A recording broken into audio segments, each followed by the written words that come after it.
tal como lo señaló la Karen y lo señalé yo después, tenemos que hacer tareas antes de entrar a la OCDE. Hay ciertos temas que la OCDE consideró fundamentales para aprobar nuestro ingreso y se pusieron como condiciones previas al ingreso. Es posible, viene ahora, seguramente una vez que termine la etapa de exámenes de los comités, es posible que tengamos que hacer algunas cosas una vez que estemos adentro, para hacer, en caso de que estemos algo apartados de lo que puede ser una recomendación de la OCDE. Y eso no lo sabemos todavía, lo vamos a ver una vez que terminemos el proceso. Pero sí ya nos señaló, el secretario general de la OCDE nos señaló desde la primera reunión que tuvimos para iniciar el proceso, que hay 3 temas sobre los cuales tenemos que legislar antes de que el Consejo emita una opinión respecto a nuestro ingreso.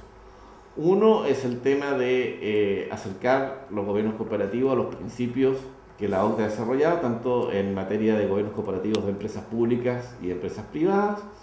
y por esa razón, si bien eran proyectos de ley que ya estaban en desarrollo antes de que la OCDE nos invitara a ingresar, está el proyecto de ley de Codelco, de gobierno cooperativo de Codelco, que está en el Senado a esta altura, el proyecto de gobierno cooperativo más general sobre otras empresas públicas, que ese lo hemos postergado porque la OCDE no lo consideró como necesario para el examen del Consejo antes de entrar. Pero sí pidieron el de gobiernos cooperativos de empresas privadas, que está casi por terminar. Entiendo que ayer ya pasó a comisión mixta en algunos artículos que no pudieron acordar los senadores y diputados. Después está la convención, el cumplimiento completo de la convención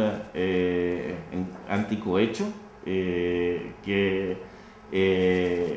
tal como señalé antes, es un convenio que se negoció en el marco de la OCDE, no es un tratado de la OCDE, pero es un convenio que se suscribió en el marco de la OCDE, y por lo tanto la OCDE ha asumido la responsabilidad de su cumplimiento. Y ahí nosotros todavía estamos en falta al no haber podido legislar sobre la responsabilidad penal de las personas jurídicas, cosa que estamos haciendo ahora y cuyo proyecto de ley está en el Congreso. Y por último está el adoptar el último estándar de la convención modelo de la convención modelo para evitar la doble tributación de la OCDE, que tiene que ver con el intercambio de información bancaria para fines tributarios. Este es un tema que se nos señaló antes de que empezara la crisis financiera en el año 2008. También son las cosas que el secretario general nos dijo antes. Y aquí, obviamente, cuando comenzó esto, hay una situación muy distinta de la que hay ahora en varios sentidos. La primera es que 4 miembros de la OCDE habían tomado una reserva respecto de esta recomendación de la OCDE, que es la Convención Modelo para evitar la doble tributación, en las cuales se exceptuaban de la obligación de intercambiar información bancaria. Esos países obviamente son los que ya sabemos: Suiza, Austria, Luxemburgo y Bélgica. Nosotros, mientras tanto, estábamos en paralelo negociando tratados de doble tributación con Australia y Estados Unidos, los cuales estaban detenidos porque Estados Unidos y Australia nos solicitaban no exceptuarnos del artículo, es el artículo 26 de esos convenios, de este intercambio de información, y por lo tanto había presiones de esos países para que también resolviéramos sobre el tema. Entonces nos vimos en la necesidad de empezar a reflexionar sobre nuestras obligaciones internacionales respecto a la posibilidad de que los servicios de impuestos internos pudieran intercambiar información bancaria sobre contribuyentes de su jurisdicción que tuviesen cuentas bancarias en otra jurisdicción. La situación, nosotros se nos dijo que eso era una condición sine qua non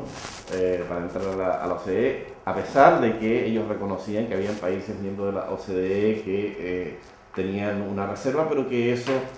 no era posible para los nuevos miembros.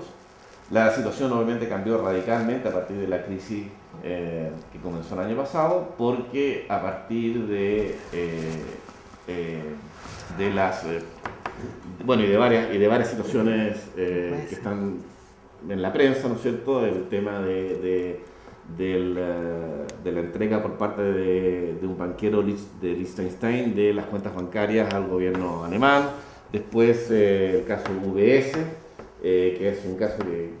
que probablemente es la primera vez que un banco suizo voluntariamente va a entregar los nombres de cuentas correntistas al IRS de Estados Unidos. Esto se convirtió en un tema en el G20, particularmente Francia y España y Alemania, perdón, no España. Francia y Alemania lo tomaron esto como un tema fundamental respecto a las reformas que deberían introducirse con posterioridad a la crisis. Básicamente yo creo que ya por una irritación final respecto a la actitud de Suiza. Y el G20 lo tomó esto también como una bandera, le pidió a la OCDE que determinara cuáles eran los países que estaban en condiciones de cumplir con el estándar internacional de cambio de información bancaria, y nosotros estamos en la posición de no cumplir, de no cumplimiento, quedamos en la posición de no cumplimiento. Entonces se decidió legislar al respecto,